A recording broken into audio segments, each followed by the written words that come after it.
last time I spoke about Decolonizing the Mind by Mzee Ngugi or Thiong'o. My name is Rūgūrū, and today I'm going to talk about Africa's Tarnished Name by Mzee Chinua Achebe. So, Africa's Tarnished Name is a compilation of short essays based off speeches and articles that he gave and wrote at different times in his career. And it's a very, well, given that it's short, of course, it doesn't give you everything that you need to know about, well, Africa's tarnished name or even him. It's just very short insights that just encompass the different things that I guess mattered to him. And so I thought it was a very good compliment to Decolonizing the Mind, and I wanted to talk about it. The first thing that Chinua Achebe talks about is Nigeria in a chapter called What is Nigeria to Me? And in that chapter, he compares his relationship to Nigeria with that of his relationship with cheese. And I thought that was funny. It was a funny comparison, and I think it comes from the fact that he kind of gives this brief history of Nigeria, going Biafran War, his the Igbo nation. I thought that was interesting. He called it nation, Igbo nation. And that was interesting because it reminded me of Facing Mount Kenya by Jomo Kenyatta. And he also describes the Gikuyu nation. So I thought that was interesting because he's talking about nationalism in this situation. And he's saying that, Igbo nation had its own structures, had its own system, and then comes in Nigeria, and then he had to sort of now adapt to that new identity. So comparing it to cheese, I think, was just his way of saying that it took a bit of getting used to. Fair enough. When he talks about Nigeria, he talks about Nigeria with a lot of pride and a lot of love, but he also describes his relationship as that of anxious love.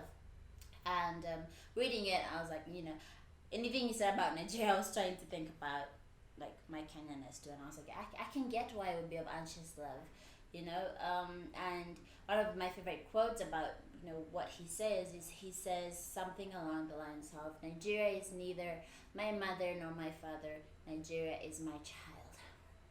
I thought that was golden. I thought it was golden because I think looking at that period between colonialism and neo-colonialism, I think most people had hope of this, what this nation was going to be. I mean, nations, as in, of course, whether it's Kenya or Nigeria, people had expectations of what it would mean to have this grander nation.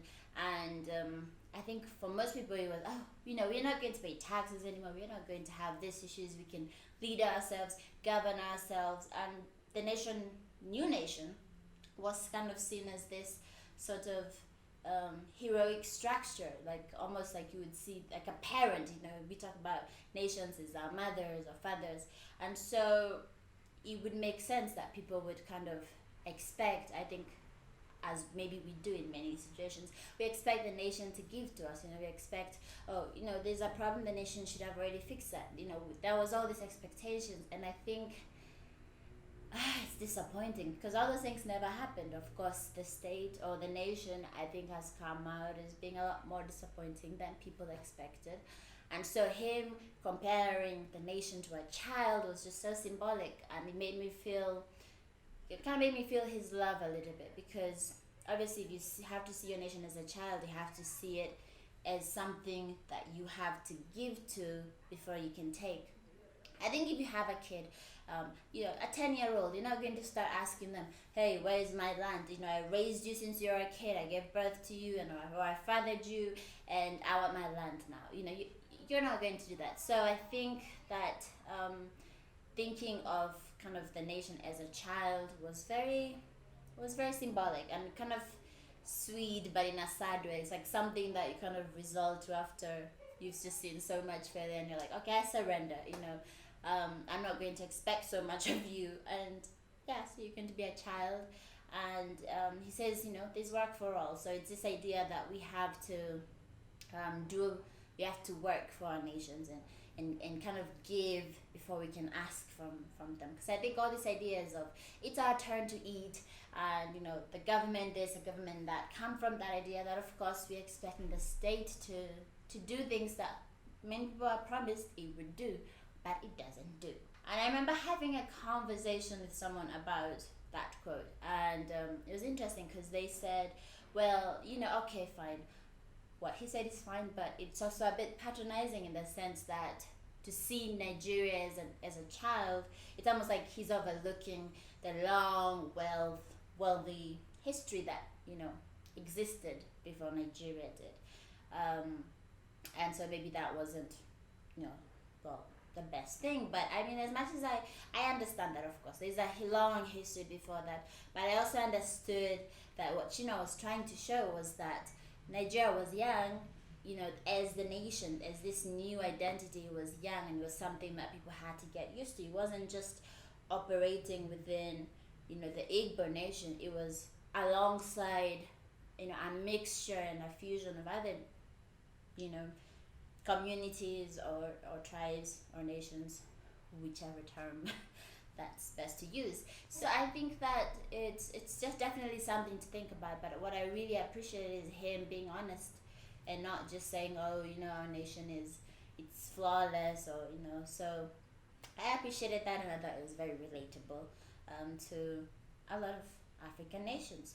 As for my critique, I do wish that he kind of pondered more, or maybe wrote a bit more about the relationship of not relationship per se, but the connection between the nationalistic ideas and the kind of the Pan-African ones, because obviously the book is Africa's Tarnished name, so I wanted to know how, by just him struggling with the Nigerian identity, how did that really relate to the African identity?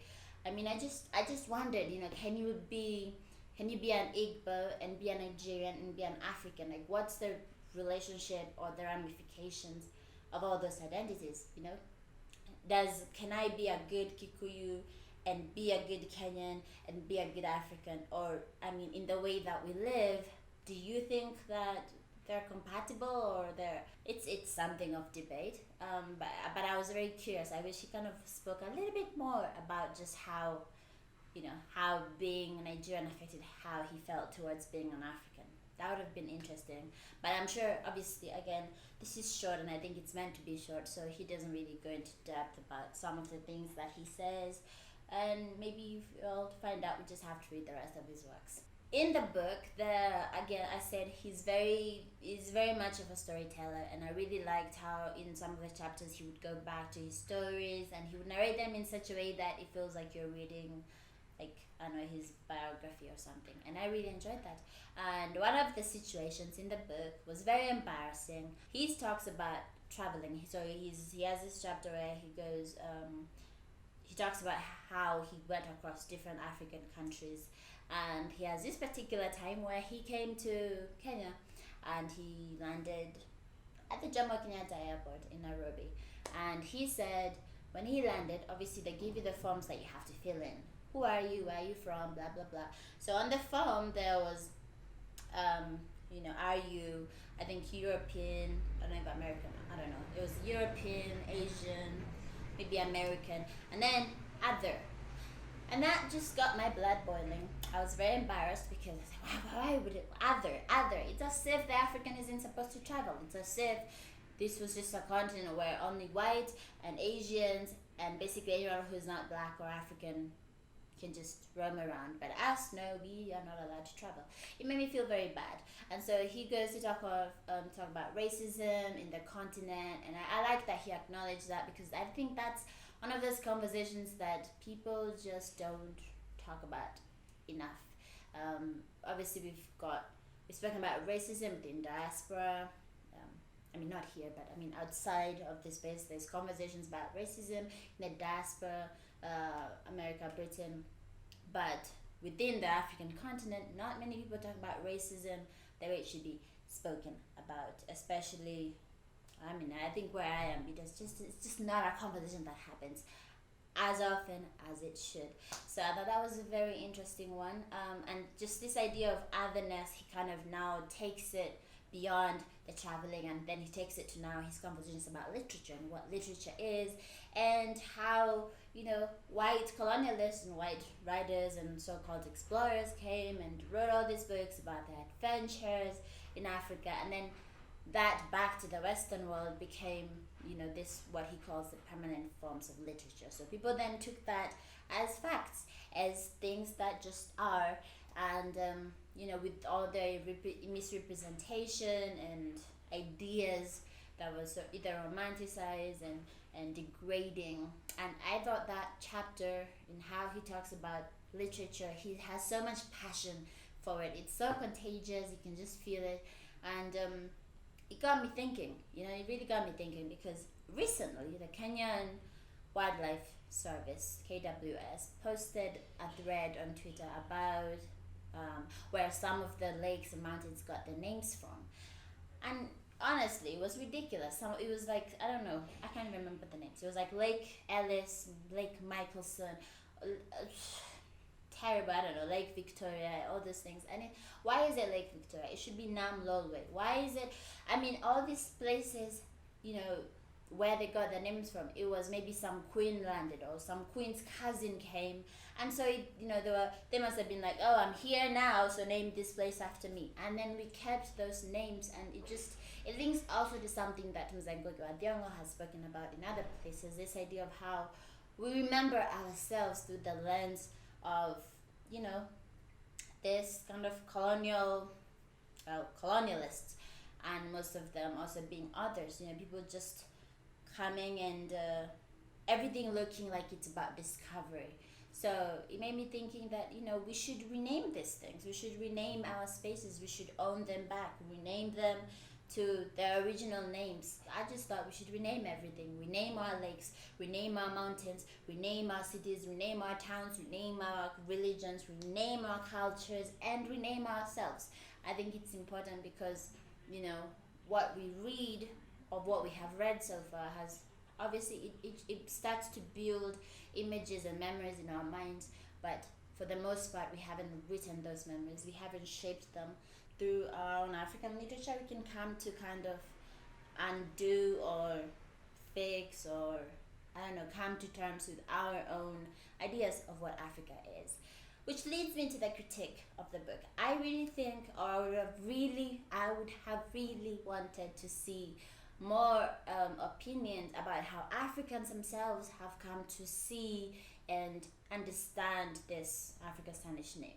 I know he mentions James Baldwin somewhere in there, but I wish he kind of spoke more about African authors or African writers and how they were perceiving Africa at the time that he wrote, or just in the historical trajectory. It would have been nice to just have more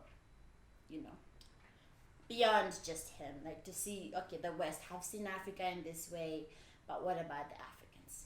How have we come to see ourselves?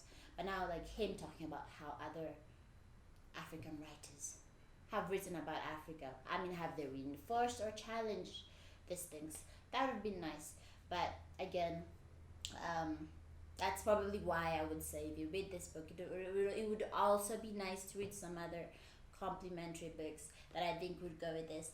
And I'm sure I can't remember all of them, but I will put them in the description box, so that if you do get this book, you can also kind of get other ideas. I think one of them is Wainaina's How to Write About Africa. I think that's just a very complimentary book to this.